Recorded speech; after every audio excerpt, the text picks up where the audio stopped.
Kuna matata. Karibu.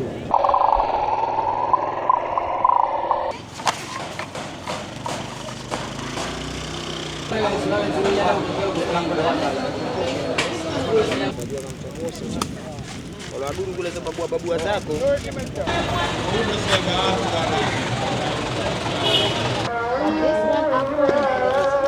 Is a one.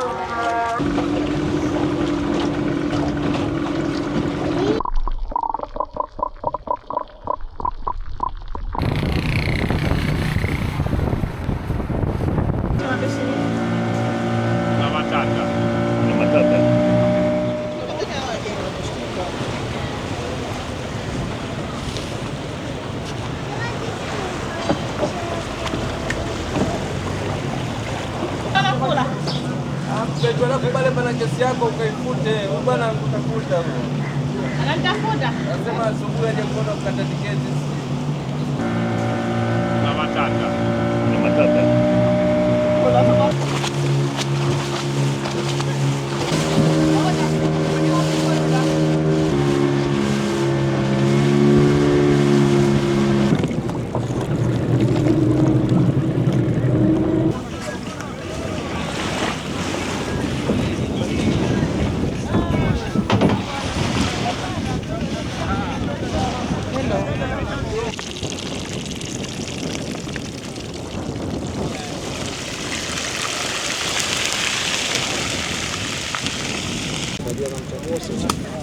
Kalau aduh kule ke babua zako.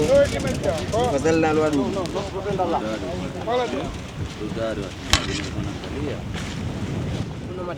Kuna matata. Karibu. Karibu.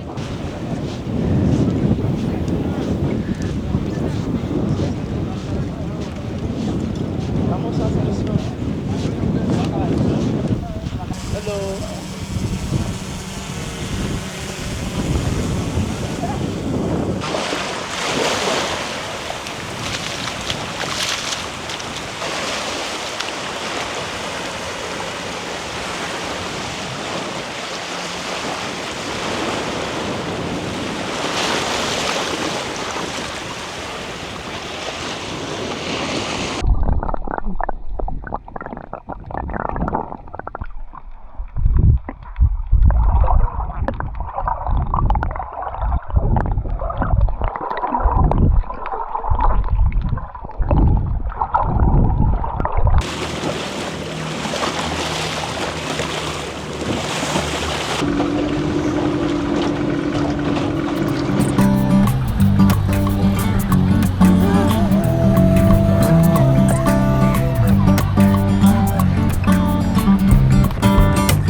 Shilingi 5,000.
Unaweka pesa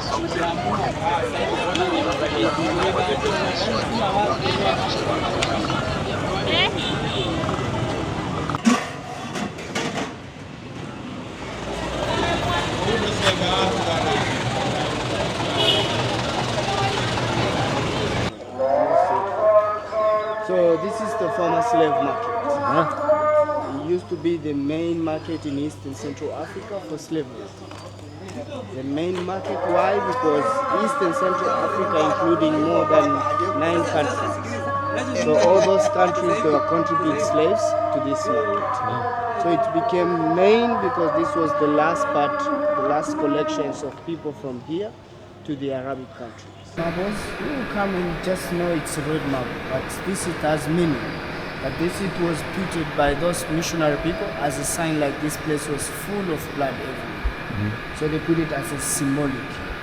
But when you stand here, the top step here, you can be able to see a white spot in front of the table, down at the top step. Oh, I see. That's where used to be the whipping post area, the tree. Made from 1997 to 1998, just a memory. I see. And shows the reality on how slaves have been chained and how they have been kept. I see. And the chains and locks that you see, those are origin chains and locks from 18th. Putting women their side with kids, men their side themselves. So they remove 13 chambers and keep the only 2 chambers for the memory. So this chamber was built by Arabian prince. So this side was for women and kids.